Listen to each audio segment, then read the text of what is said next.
Hey guys, so there's something I actually want to talk about today. I'm becoming more and more convinced that where I am, how I'm living right now, is an actual solution to the housing crisis and the homeless crisis of Ontario and Canada at large. I've been going through a lot of numbers recently, mostly on how much it costs per year per bed in a homeless shelter. And that's $55,000 to $100,000 per bed in a homeless shelter every year, and they're all at max. There is a large amount of people in these shelters who are on ODSP because unfortunately ODSP isn't enough to live or survive in a city, and they're just waiting to get housing. And the housing list is anywhere between 5 and 12 years to get subsidized housing. Now you've got a large group of people who are genuinely disabled in homeless shelters waiting for housing, costing anywhere between $55,000 and $100,000 a year for that bed, plus collecting what is it, $1,305 a month of support. That to me just does not make sense anymore. Like, I don't understand why it's not possible to go further north and build a small tiny home community. Like where I am, you can lease the land for life for a one time payment of $5,000. Doesn't that make a lot of sense? Doesn't it make a lot more sense where one of these organizations, like who are building the shelters, can't purchase 300, 400 acres of land for $100,000, because that's generally how much it goes for up here, and make the investment for the tiny homes, for the basic infrastructure, for what it would cost for two beds in a homeless shelter. And I know there's a lot of Karens and stuff in the city who don't want the shelter near them, who could volunteer their times to come up and help build the little shelters, help build this infrastructure so it doesn't have to be near their home. It would be a viable option. Once the tiny home is constructed, it's there, it's good, it's for life.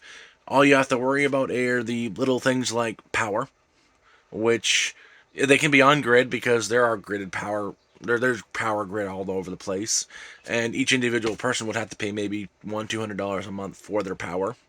But that's peanuts because we're talking about people on ODSP who are living in shelters, who they're not addicted. They're just in a horrible situation because you can't rent nothing for $1,300 a month and live. Now, an average homeless shelter has over like 50 to 100 beds in it. That's on the minimum 500,000 to $1 million a year to run that shelter. You could buy the land for $100,000, maybe to put up 30 to 50 more tiny homes with the help of volunteers, another $1 to $300,000. And we'll say on the high end for all the infrastructure and all the work and the labor, $1 million, that's including the property. Then it's built.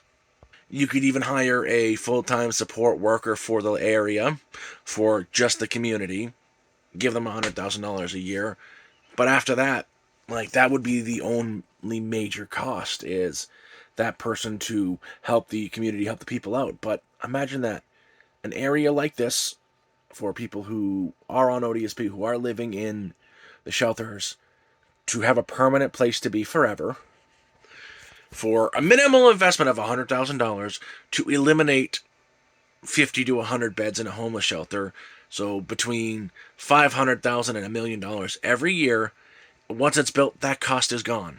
Not only that is you're giving people a place to live forever, and you're cutting down the long-term investment of these shelters.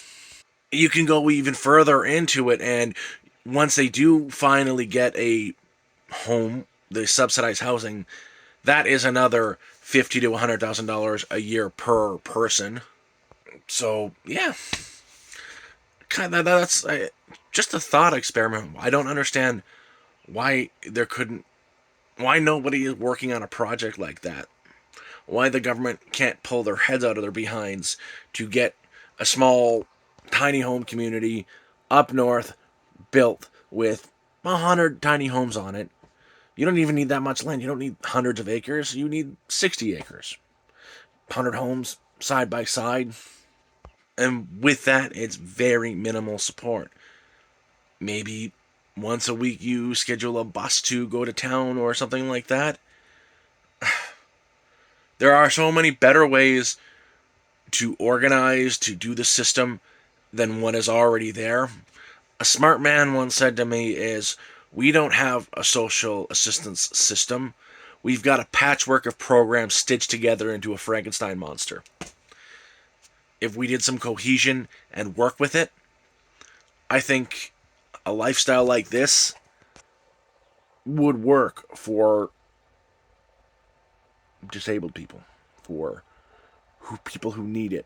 Heck, I've met people here who are doing very well in life who just done with the city. Sorry for the shaky hands. I'm not having a great day for the MS and whatnot, but I don't know. Tell me what you guys think about that. It's just a thought experiment of mine, but I think it's a very viable, real option. Again, just a thought experiment.